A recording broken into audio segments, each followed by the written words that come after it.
Hello everybody, thank you for joining me today. I do truly appreciate it. I want to talk to you about a book. I actually read a book called The Store by Bentley Little. Ever hear of it? Well, I have, and actually I heard of it first by this, Levidian Publications, published a signed and limited edition version of The Store, and it's beautiful. Very beautiful. Highly recommend that publisher. And if you're interested in a limited edition version of this book, go get it. It's a ting of beauty, if you will. But I'd never read anything from Bentley Little. Nothing. Know nothing of the author other than Stephen King says he's the poet laureate of horror or something like that. And when people talk about Bentley Little, they recommend you read The Store. It tends to be one of the top one or two books that they throw out there as books to read. And I read it, and my feelings on it are mixed. I have to say, I was up and down, high and low. So let me talk about it a little bit. One of the things that I was most concerned with this story was I was going to be lectured about the big chain stores taking over, shutting everything down, running everybody else out of business, and then we all are forced to become employees of the big chain store. And yeah, I remember the 80s, the 90s, the 2000s, 2010s, teens, now the 20s. People have talked about that a lot, and they've worried about that. And I didn't really want to be in that more in a whole book telling me how bad that these things are going to ruin our lives, because they're there. I'm not going to put them out of business. I'm not going to shut them down. And you know what? We've had a Walmart Supercenter in the small town that I live in, Brooksville, Florida, for decades. And the Walmart Supercenter opened up with groceries, and they didn't put the grocery stores out of business. And they have the automotive center and the hair salon, and they have the hardware section and the toy section, and they have all these other sections. And guess what? The grocery stores, they're still out there. We still got produce stands all over town. We have people selling meat all over town. Hair salons, guess what? They're doing very good. I know firsthand of at least one in this town that's doing very, very well. The gun stores, they're still out there. They're still open. So, okay, I don't want to be reading about how it's going to destroy us all again.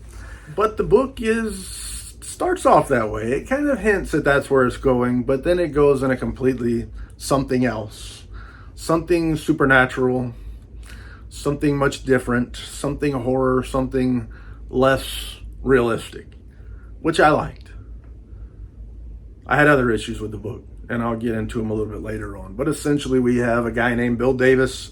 He's some sort of computer programmer sort of thing. He writes computer things for companies. He works from home. So he has, back in the late 90s, one of the first generation of people who were able to take advantage of the internet to be able to work from home. It's commonplace now, but back then it was almost inconceivable. But he could do his work at the house. His wife was a teacher. His two teenage daughters were in school. So he had a lot of time alone. And he'd jog. Lived in a small town called Juniper, Arizona.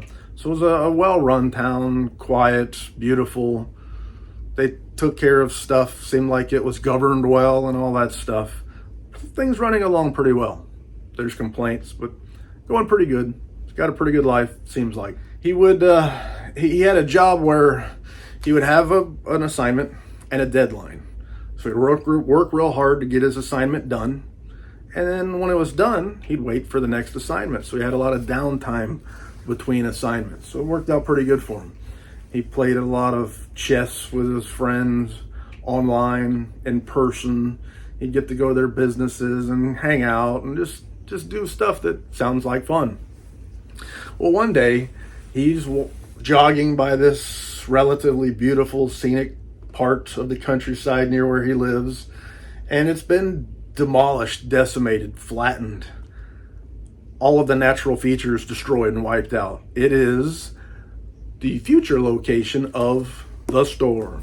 The big business, the all-encompassing big store that sells everything and does everything from cafes to automotive eventually to hair and all these different things. Does it all. And so he's ticked off because their town has rules on things you cannot do in order to be able to build a business or a home or anything like that. And the store is able to get by everyone.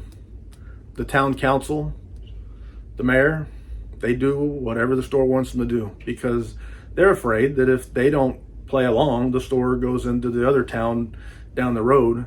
They get the business for construction. They get the jobs, the revenue, the taxes, whatever. They get all that stuff.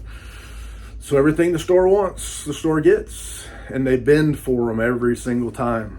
And so Bill Davis, he's upset with the store. He doesn't like it at all. He doesn't think that they should be allowed to do as they please and get away with everything they want to do. And the store is very, very set on closing every other business in town. So they want them all closed. They want to take it all over. They have their game plan on how they run them all out of business, including using the town council to prevent local businesses from doing things that the store is allowed to do, including raising taxes, including paying for things on their own so that they can exert their control and reduce the cost for the government by covering those things. And in exchange, they get more control. They're allowed to do more things and stuff like that. So for a while, it really did feel like I was getting a story about how a big business can take over and ruin everything by controlling the government, controlling the people, controlling the commerce, controlling the taxes, all that stuff. But it didn't take long before it started to go overboard. And that's when I realized, at first I said, come on, this is BS. But then I realized that what I thought this book was intended to be, I don't think that's actually what it is. It's a horror story. That's my opinion. And it's not realistic. And it's not sending you a message or telling you this is what will happen if you're not careful or any of that kind of stuff. I think it hides in that costume. It's a wolf in sheep's clothing.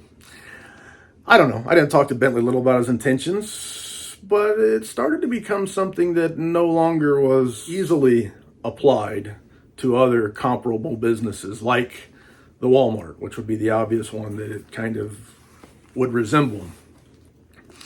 From the things that they're forcing employees to do, applicants to do, and that's where it really got me at first. This ain't right. That ain't how it goes. And then I realized now it's becoming a story. The things that they would force applicants to do, the things they would expose new hires to, the steps they took, the things they did. It went way beyond any sort of realistic possibilities at a chain department store sort of a thing. And it becomes something more, something that would be a fantastical horror story, an unrealistic horror story. And I don't want to get too much into all that stuff, but I'll just say this. It's not really Walmart. There's so much more to it than that. It becomes a horror story. We start to wonder if the characters are even really people at all. Some of the stuff's not explained. But it does go beyond just Walmart is bad, and taking over our towns and taking over our governments. And there's some truth to some of that stuff. But I don't think that's what this book ends up being ultimately. Now, what disturbs me, without really telling you what disturbs me about this book, is, I'll just say spoilers right here. Spoiler alert. There's things that happen that you don't come back from. As a father, you don't come back from certain things. And I feel like this book went too far there. When the book is over, I'm thinking, how could this possibly be a tenable situation? How could Bill Davis possibly be here? and be able to go on and cope and all these kinds of things. So that kind of stuff there bothered me, and I think there was some other stuff. I've heard it described as pervy. I don't necessarily want to say pervy, but there's stuff in here that just goes a little bit too far in that general direction. And for me, it hurt the book a lot. Subtracting those things, I would have said this is a great book. But with those things there, it diminished it in my eyes as a reader, as a person now thinking back. Those are the things I remember. Forgot all the other crap. I remember that thing that happened. And how could somebody go on with their head up in society for the rest of their life?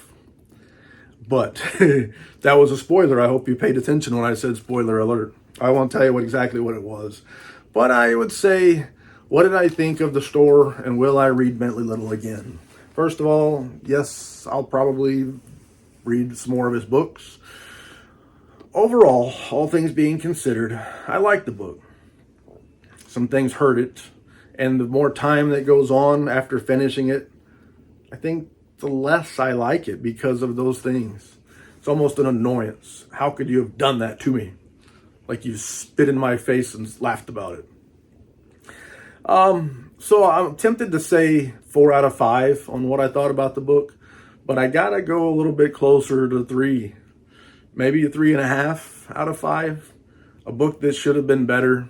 It could have been better by just taking your pencil eraser and erasing this little part, and maybe that little part as well could have been better. But anyway, I'll say 3.5 out of 5.